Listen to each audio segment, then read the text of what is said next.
Yo, communication, intimacy and connection. Now I've just eaten peanut butter. I'm all over the place in my mouth.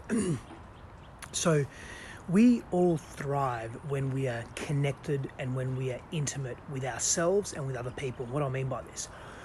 What I mean is when we feel a deep sense of connection, when we're seen for who we are, when we are able to be open and raw and real and even vulnerable with those that are in our lives and even with ourselves, when we're able to be honest with who we truly are, we feel free, we feel liberated. When we find connection, when we find trust in those that we can connect with that actually mean something to us, that carry value in our lives, we feel free, we feel liberated.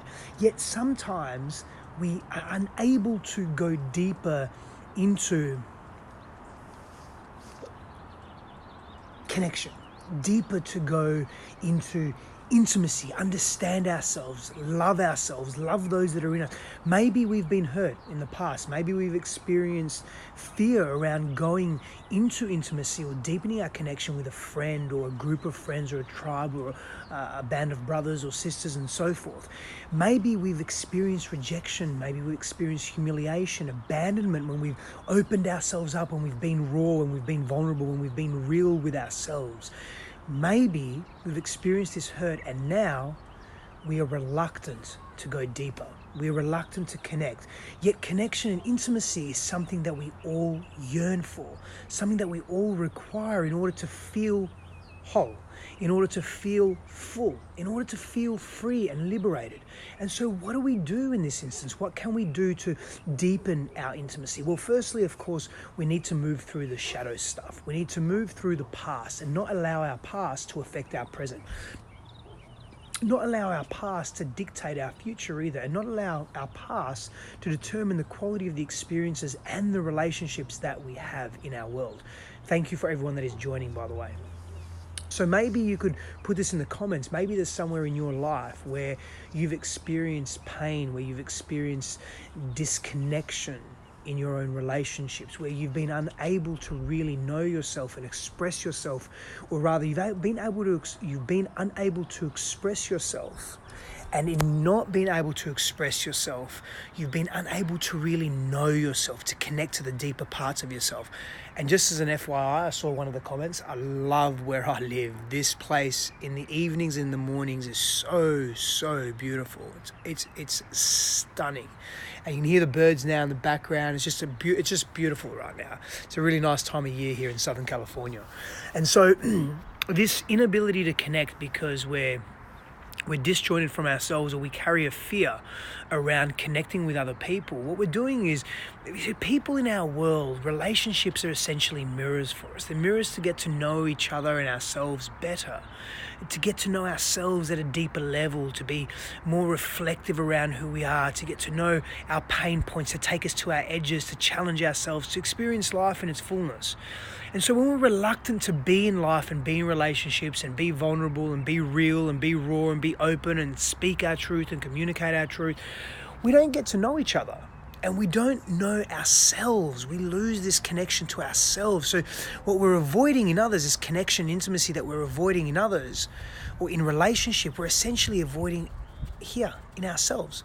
And so what's a way that we can get really more connected to people and to ourselves? And of course, we have to do the work. That's number one. We have to move through our fears. We have to move through the shadow work. We have to expose ourselves to what is really the underlying pain, or what is the driving belief systems behind our behaviors, and really look at that as how that stops us from taking productive, empowering action in the world. And what I really want to focus on today, though, is communication. And this is a big one for so many of us. And I know it's been a big one for me in my own life, right? Where I haven't been able to communicate effectively what my truth has been and what I've really wanted to express to people, how I've wanted to show up. And in the past, my lack of communication, or even over communication, because I've been coming from a fight, flight, freeze response, a fear-based response, a primal neurological response, has been hyper in its expression. It's been aggressive, it's been angry, it's just been yuck. It just hasn't been real.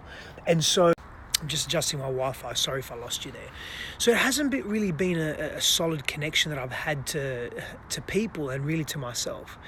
And so one of the ways that we can actually move into deeper intimacy and connection, which is of course exploring the chasms of our own depth and being, is move beyond the superficial. Go beyond the superficial and into deep conversation. Really get to know another human being. Don't just ask them how their day was in vaguity. Don't be vague. Don't be general. Be specific. How have you felt today? Did you experience sadness today? Were you happy today? What was the most joyful moment you experienced in your day today? Did you experience anger today? Conflict? Challenge?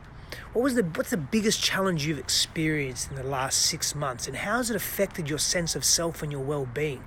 Really get to know other people, and in their responses, by you asking these questions from a place of sincerity and a legitimate, genuine place of care, you're allowing people to be real and vulnerable and open up.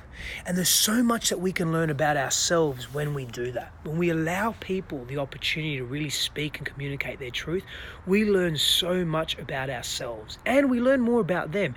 And so what we're doing is we're cultivating trust. We're building deeper rapport. We're building trust at such a level that you know that person if they need anything, if they're in trouble, if they are really deeply challenged in life, they are going to be able to come to you. That's a beautiful feeling to have. I'm not talking from a place of ego here. I'm speaking to having that reliance, being able to rely on someone else and knowing that you can trust another human being. It does wonders for opening up our heart space. It does wonders for really allowing us to know ourselves at deeper levels and respect who we are and respect ourselves in the world and respect the communication and rather the connections and the intimacy that we're cultivating. So move beyond the superficial vagaries of conversation and communication. Don't pretend to want to know something about someone. Go deep into that and you'll learn so much about yourself. Because when we do that and we ask questions of others that are meaningful and that are fulfilling for them to respond to, we have a greater than propensity to go deep into our own selves and ask ourselves these questions. And in fact, that's what I suggest you do. When you're asking another person about what their deep experiences have been and their emotive experiences, some of their greatest pain points or challenges, or what are the greatest joys they've celebrated in their lives, ask yourself the same question. Reflect back into your own life. What have been some of the biggest challenges? How have you overcome them? Why have you overcome them? What has been the outcome of that? And not only think about that cognitively, but feel into that. Perhaps give your past experiences a new perspective.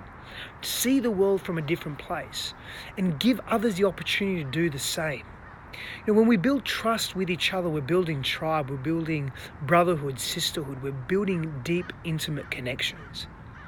It's these deep, intimate connections that help us with our own sense of self, our own self-identity. We have a reflection point because when we're in a group of people that we trust, that we care about, and that they care about us, they can pull us forward. They can pull the best version of ourselves out. They can challenge us to be a greater version of ourselves.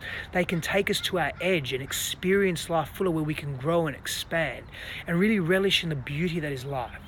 So if you can do anything today, move beyond the superficial into a deep, empowered conversation and watch your life flourish. Watch your life grow. Power and blessings to you, people.